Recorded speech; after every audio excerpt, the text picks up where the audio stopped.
साथियों, dairy sector में जिन पशुपालकों को लाभ हो रहा है उसमें से ज्यादातर छोटे किसान ही हैं। किसी के पास 3 पशु हैं, 4 पशु हैं, किसी के पास 5, किसी के पास 7 और ऐसा करीब करीब पूरे देश में ही है।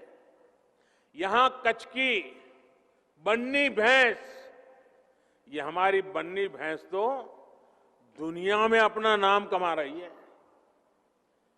कच्छ में तापमान चाहे 45 डिग्री हो या फिर तापमान 0 से नीचे हो, बन्नी भैंस आराम से सब कुछ सहती है और बहुत मौज से रहती है। इसे पानी भी कम चाहिए और चारे के लिए वो दूर दूर तक चल करके जाने में बन्नी की भैंस को कोई दिक्कत नहीं होती। एक दिन में ये भैंस औसतन करीब करीब 15 लीटर दूध देती है और इससे सालाना कमाई 2 से 3 लाख रुपए तक की होती है। मुझे बताया गया है कि अभी हाल में ही एक बन्नी भैंस 5 लाख रुपए से भी ज्यादा में बिकी है।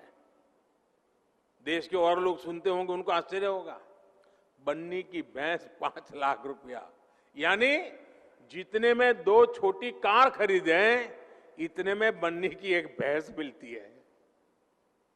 साथियों, साल 2010 में बन्नी भैंस को राष्ट्रीय मान्यता भी मिली थी। आजादी के बाद भैंस की ये पहली ब्रीड थी जिसे राष्ट्रीय स्तर पर इस तरह की मान्यता मिली। साथियों, बन्नी भैंस के दूध का कारोबार और उसके लिए बनी व्यवस्था यहां कच्छ में बहुत सफल रही है। देश में बाकी जगह पर भी दूध उत्पादक और दूध का व्यवसाय करने वाला प्राइवेट और कोऑपरेटिव सेक्टर दोनों एक दूसरे से जुड़े हैं और एक बेहतरीन सप्लाई चेन उन्होंने खड़ी की है। इसी तरह फल सब्जी से जुड़े व्यवसाय में भी ज्यादातर बाजारों पर सरकारों का सीधा दखल नहीं है।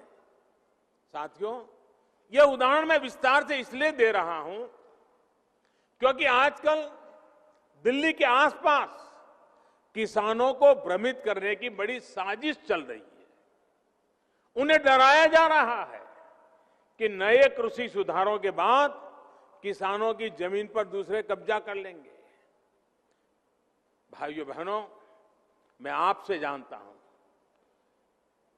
क्या कोई डेयरी वाला आपसे दूध लेने का कॉन्ट्रैक्ट करता है तो आपकी गाय भैंस ले जाता है क्या?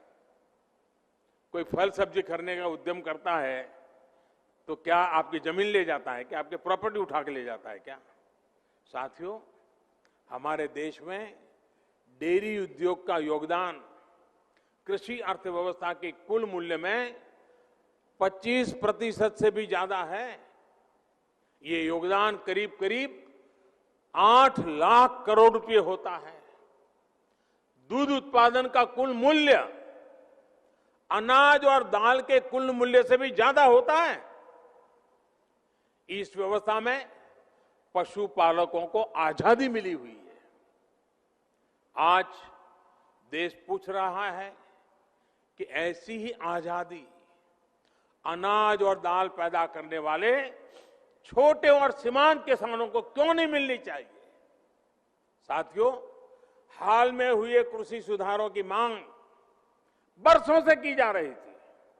अनेक किसान संगठन भी पहले ही मांग करते थे कि अनाज को कहीं पर भी बेचने का विकल्प दिया जाए। आज जो लोग विपक्ष में बैठकर किसानों को भ्रमित कर रहे हैं, वो भी अपनी सरकार के समय इन कृषि सुधारों के समर्थन में थे, लेकिन अपनी सरकार के रहते वो निर्णय नहीं ले पाए, किसानों को झूठे दिलासे देते रहे। आज जब देश ने यह ऐतिहासिक कदम उठा लिया तो यही लोग किसानों को भ्रमित करने में जुट गए हैं। मैं अपने किसान भाई बहनों से फिर एक बार कह रहा हूं, बार बार दोहराता हूं कि उनकी हर शंका के समाधान के लिए सरकार 24 घंटे तैयार है। किसानों का हित पहले दिन से हमारी सरकार की सर्वोच्च प्राथमिकताओं में से एक रहा है। खेती पर किसानों का खर्च कम हो, उन्हें नए नए विकल्प मिले, उनकी आय बढ़े, किसानों की मुश्किलें कम हो, इसके लिए हमने निरंतर काम किया है। मुझे विश्वास है हमारी सरकार की ईमानदार नीयत, हमारी सरकार के ईमानदार प्रयास और जिसको करीब करीब पूरे देश ने आशीर्वाद दिए हैं, देश के हर कोने के किसानों ने आशीर्वाद दिए हैं। मुझे विश्वास है कि किसानों के आशीर्वाद की ये ताकत, देश भर के किसानों के आशीर्वाद की ताकत, जो भ्रम फैलाने वाले लोग हैं, जो राजनीति करने पर तुले हुए लोग हैं, जो किसानों के कंधे पर बंदूकें फोड़ रहे हैं, देश के सारे जागरूक किसान उनको भी परास्त करके रहेंगे।